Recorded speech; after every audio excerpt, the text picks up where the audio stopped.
Hi, very good morning. I'm Dr. Janak Patel. I'm a MD physician.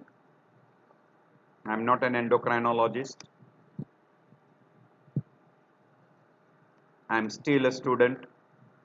Whatever I've gathered from internet, etc., I'll be sharing with you. We'll be talking today on one of the very interesting topic we call menopause.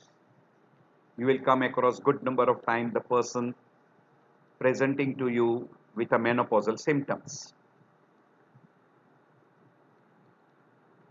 We'll be discussing under those common headings: definition, etiology, pathophysiology, clinical features, investigations, differential diagnosis, treatment and complications. Now you know very well the definition of menopause is a permanent cessation of a menstrual cycle at the end of reproductive life due to loss of ovarian follicular activity. So when ovary stops producing follicular activity, there will be permanent cessation of a menstrual period. That we call as a menopause, or we can in a short we call as the end of menstruation. It is derived from a Greek word mens, means bleeding, monthly, and pauses, meaning cessation. So menopause. So from that particular word has been derived.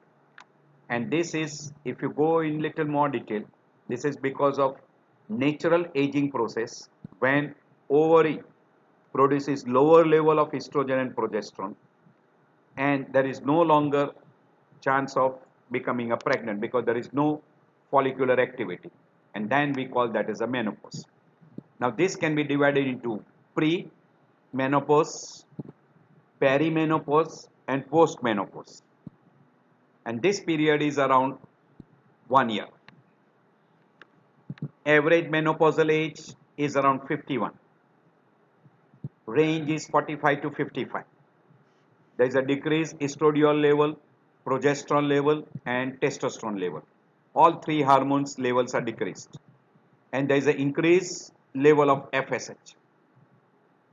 Due to lack of estrogen, there is increased chance of cardiovascular disease, osteoporosis, urinary incontinence, etc. Also, there are other complications also secondary due to menopausal period. You can divide into spontaneous, surgical, and drug induced.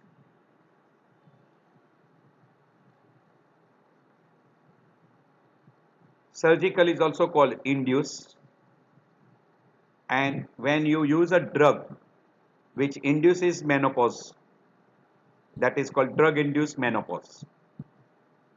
It can be physiological or iatrogenic. Iatrogenic is surgical and drug induced.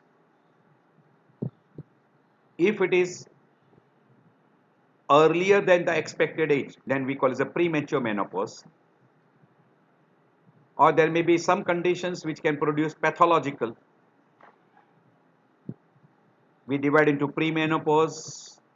Menopausal age is 45 to 50, and if it is after that particular age, we call as post-menopause period.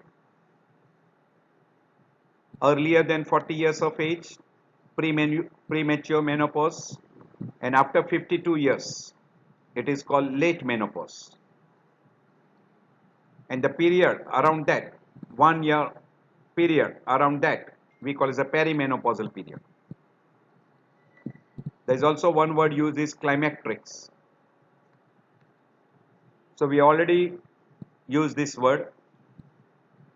Climacteric is a definition in a period of life when fertility and sexual activity declines.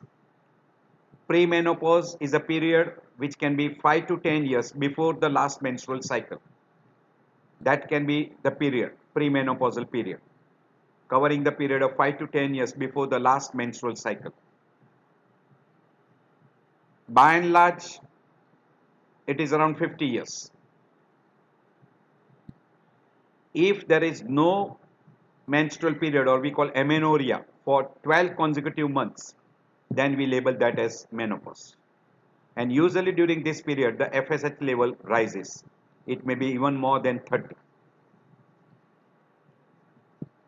So for diagnosis of menopause, age plus 12 consecutive months of amenorrhea and FSH level elevated. So this will be confirming that there is a menopause. So premenopause if it occurs before 40 years of age. Perimenopause is a period where the changes starts taking place and it will be terminated with completion of menopause, also called as climacteric. Menopausal phase is the end of a menstrual period, usually between 45 to 55. We say that around 50, average age is around 50, and postmenopausal period is a time after the woman stops menstruating for minimum 12 months, 12 consecutive months. So all those words, whatever we have utilized. Now there is one additional word we call iatrogenic, which is surgical removal of both ovary, or there is an ablation of ovarian function by chemotherapy or radiotherapy or by drugs. Then we call that as iatrogenic. And when it is by drugs, we call it as a drug-induced menopause. Incidence as far as physiological condition is concerned, it is normal. Pathological can be 5% of the woman. Induced or surgical menopause is very commonly for ovarian tumors. Very frequently it is for ovarian tumors. If it is a malignant tumor, usually total removal of ovary is being done. Ablation of ovary has been done. Or you give chemotherapy or radiotherapy. Or you use gonadotropic analogs, etc. So we already told you the mean age is around 50. Premature is earlier than 40 years and late is after 55 years. So usually they say that average age is 45 to 55, but average 50. Before 40, premature, after 55, late menopause. We already given this term physiological menopause, that is normal. Iatrogenic is by surgical treatment, removal of ovary or radiotherapy or chemotherapy or destruction of ovary by severe infection or by tumor, etc., or drugs, that is GnRH analogs. And if it occurs before 40, premature. If it occurs after 55, post-mature. Pathology is very simple. There is a decreased production of estrogen, progesterone, and testosterone, and that will produce all symptoms and signs. So if you just go through this, hypothalamus, brain will stimulate hypothalamic area. Hypothalamic area will release GnRH, which will stimulate anterior pituitary to release FSH-LH. LH will stimulate ovary, that is theca cells, and that will produce androgens and progesterone, and that will stimulate granulosa cell to form granulosa cell, and progesterone will take part in development of the reproductive tract, while FSH will stimulate granulosa cell, which will release two material, inhibin and activin. Activin will stimulate FSH production, inhibin will inhibit the FSH production. And this granulosa cell formation will have production of two, estrogen and progesterone, and that will give rise to normal menstrual cycle, as well as estrogen will prepare the uterus, fallopian tubes, cervix, etc. for reproductive period, for fertilization, for implantation. And estrogen and progesterone will have negative feedback on anterior pituitary. Whenever the level are increased, negative feedback. Level are decreased, positive feedback. So that will be the thing what will be happening in a normal, we call as a hypophyseal pituitary ovarian excess. So this is a normal sex hormones manufactured, that is progesterone, estrogen and testosterone. And in adrenal gland you have got a production of a dehydroepiandrosterone. So all these hormones, they will bypass through liver, they will pass through liver and they will be metabolized. Liver will be converting some of those into estrogens, and also fat cell will take part in that estrogens. Testosterone is also manufactured by gonads, very small quantity by ovary, that is dehydrotestosterone, but major production by an ovary is estrogen and progesterone. And estrogen level will increase and decrease, progesterone level will increase and decrease depending upon the menstrual cycle. We call it in a follicular phase. After menstruation, the estrogen level rises and you got a proliferative phase, and then you got what we call as a luteal phase, where you got an increased level of progesterone, which will give rise to formation of secretory phase, which prepares the uterine mucosa to implant a fertilized ovum. And this chart shows you the level of FSH, estrogen level fluctuation, LH and progesterone level fluctuation during menstrual period and during entire phase. So these are the different levels which will be there right from gestation period till we call as a postmenopausal period, where FSH LH level rises and your other level will start falling. So FSH level will be higher than LH level, and in a female FSH level will be higher, and this will be in a male, this will be in a female, this will be in a male. Same thing shown here. This is gonadotropic hormone levels. This is fluctuation of estrogen during puberty and menopause, because estrogen level will fall during menopause. This is what we have discussed before, that is production of FSH-LH from anterior pituitary and effect of FSH-LH on the theca cell, on adipose tissue, production of androgens by adrenal glands, etc. We already shown you before. So this is a normal physiology which takes place during perimenopause period. That is, shortening of the menstrual cycle will take place. You will have anovulatory cycles, you will have a prolonged cycles, shortening of follicular phase, decreased number of follicles, increased level of FSH, increased production of inhibin hormone, estradiol level will fluctuate. There will be wide range of estradiol level. Progesterone level will also fluctuate depending upon the ovulation, and androgen level will steadily decrease, and that will be typical perimenopausal period what will start. And during menopause, ovarian activity declines, no corpus luteum formation, usually ovulation starts falling, no progesterone formations, Graafian follicles fails to develop, so estrogen activity decreases, and person will now get endometrial atrophy and amenorrhea, and there will be increased production of FSH and LH because there is no negative feedback. Hence, there will be increased production of FSH-LH by anterior pituitary. So, ovarian degeneration takes place, degeneration of granulosa and theca cells, endogenous gonadotropic hormone level will increase, estrogen level production decreases, FSH-LH level will be elevated. So, there is a gradual decline in estrogen production as the menopausal age starts around 50, and it will decline sharply, and there will be decreased production of estrogen and progesterone. So we have already shown you all what is happening before. These are the different things what will happen because of the lack of estrogens, and it will have an effect on CNS, skin, genital organs, libido, secondary sex characters, etc. Also, there will be effect on a metabolic syndromes. Female will start gaining weight,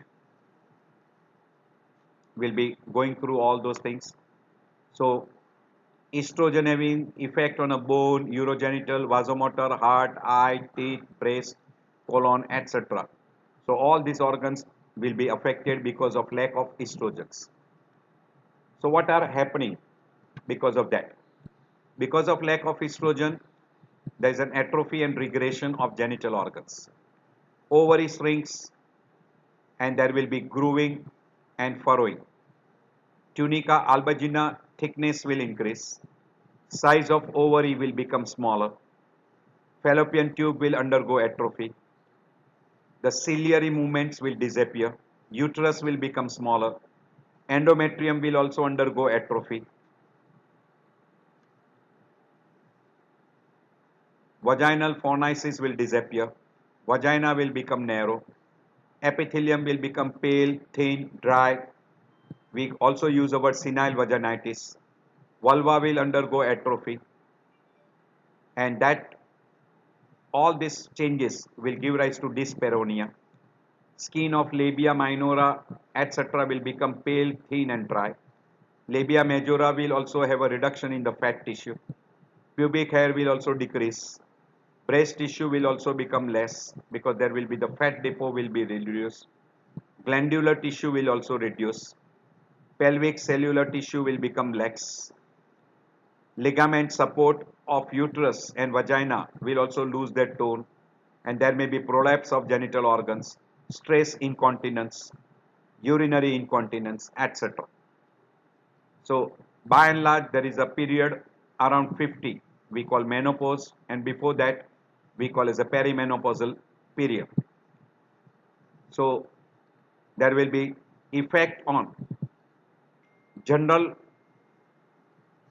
mood, skin, CNS functions, libido, bladder, heart, osteoporosis, etc. We'll be going through one by one. So by and large, the most common symptoms are female will have a clumsiness, sleepy, little itching because of the changes in the skin, excessive sweating, bloating sensations, mood will change, forgetfulness, etc. So these are good number of symptoms which will be there: itchy skin, beachy, sweaty, bloating sensation, excessive sleep, forgetfulness, and behavior changes. These are typical symptoms which are being described. And also there will be hot flashes, dryness of vagina, decreased libido, decreased concentration, lack of memory, increased incidence of heart disease, osteoporosis, insomnia, sleep disturbances, night sweats, etc. Mood will swing and there will be alteration in the mood, behavior will also change. There will be weight gain and absence or irregular menstrual period. By and large, amenorrhea. You can divide into vasomotor changes, emotional changes, urogenital changes. Vasomotor changes includes menstrual changes in the form of oligomenorrhea, amenorrhea, hot flushes, night sweats, weight fluctuation, by and large gain in weight, dizziness, skin problems like dryness, itching, etc. Emotional changes, loss of confidence, irritability, nervousness, anxiety, depression, reduced libido, insomnia, fatigue, tiredness, exhaustion, memory disturbances, disturbances in focusing, concentration, etc. Urogenital changes, dryness of vagina, itching, discomfort, and that can give rise to dyspareunia, urinary tract infections, urinary incontinence, stress incontinence, discomfort during sexual intercourse, that is dyspareunia, and frequent desire, increased frequency, desire to pass urine. There are a lot of many other symptoms also. These are already what we have mentioned. You can divide into menstrual changes, vasomotor changes, genitourinary changes. You can see that this menstrual changes will occur little earlier. We call perimenopausal period. Vasomotor changes will also start little earlier and may remain for 2 years. And genitourinary problem will start after menopause and that may remain for a longer period, almost till end of the life. So those are major symptoms after menopause. All those symptoms, whatever we have described, are mentioned here. Hot flushes, headaches, disturbances in teeth and gums, cardiovascular risk, backache, loss of pubic hair, thickening, darker bone, osteoporosis, fragility, easy fractures, dryness of vagina, itching, shrinking of the vaginal size, dyspareunia, urge incontinence, stress incontinence, loss of abdominal muscle tone, obesity, skin and mucous membrane becomes dry and there is itching, nipple becomes smaller and flatter, breast tissue, fat material also droops down, decreases in size, hair becomes thinner and loose, luster loses, and even there will be a hair fall. All these things can occur.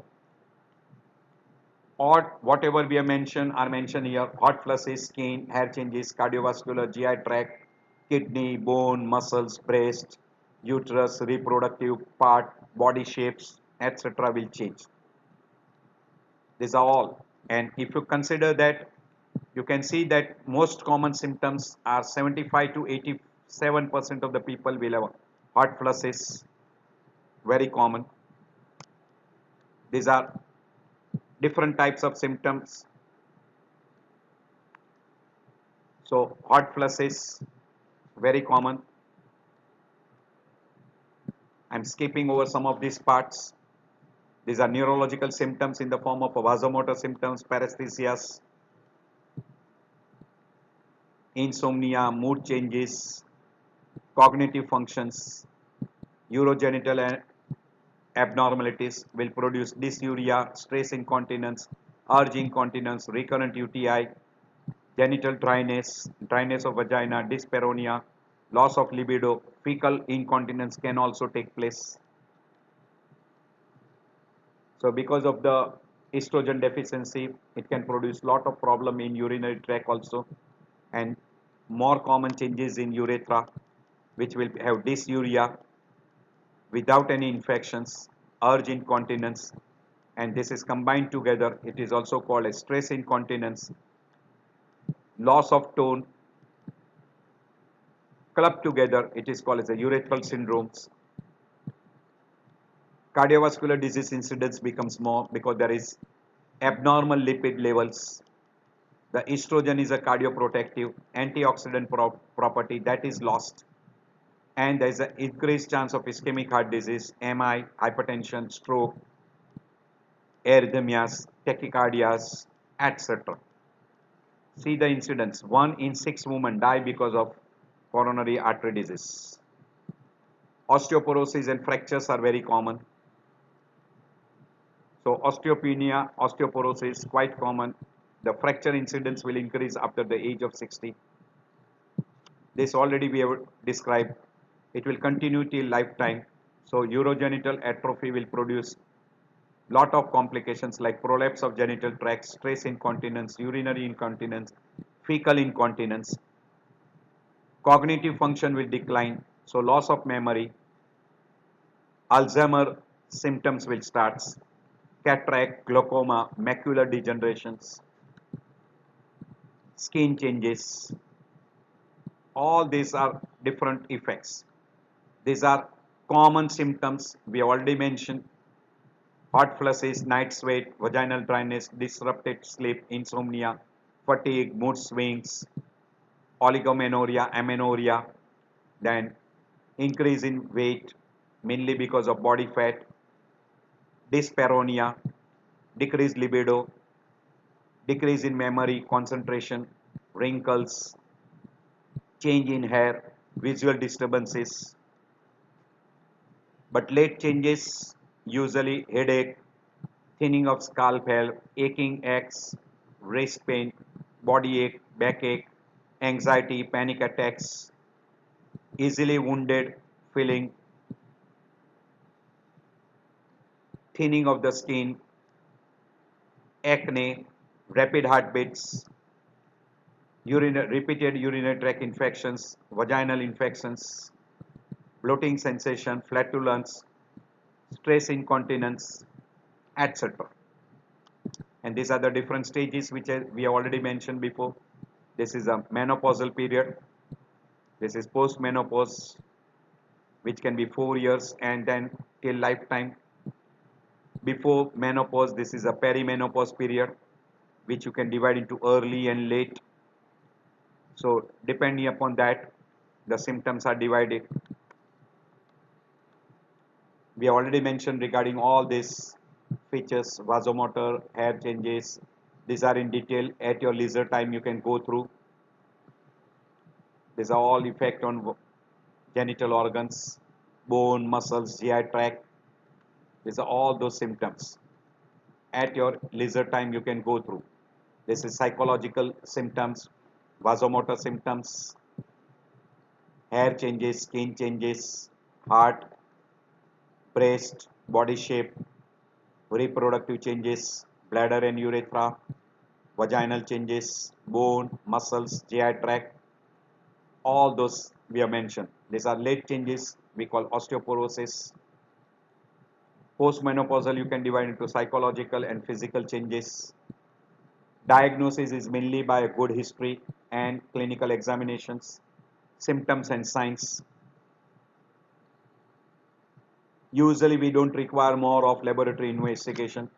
In our laboratory we have already told you that FSH LH level, particularly FSH level will be elevated more than 40 and decreased level of estrogen, progesterone and testosterone level. You can go for a bone density like DEXA scan, or you can go for a dual photon absorptiometry. Examine for hypertension and look for possibility of CA breast and other which are quite common. So history, pH examination, vaginal study, usually you don't require. By and large you don't require.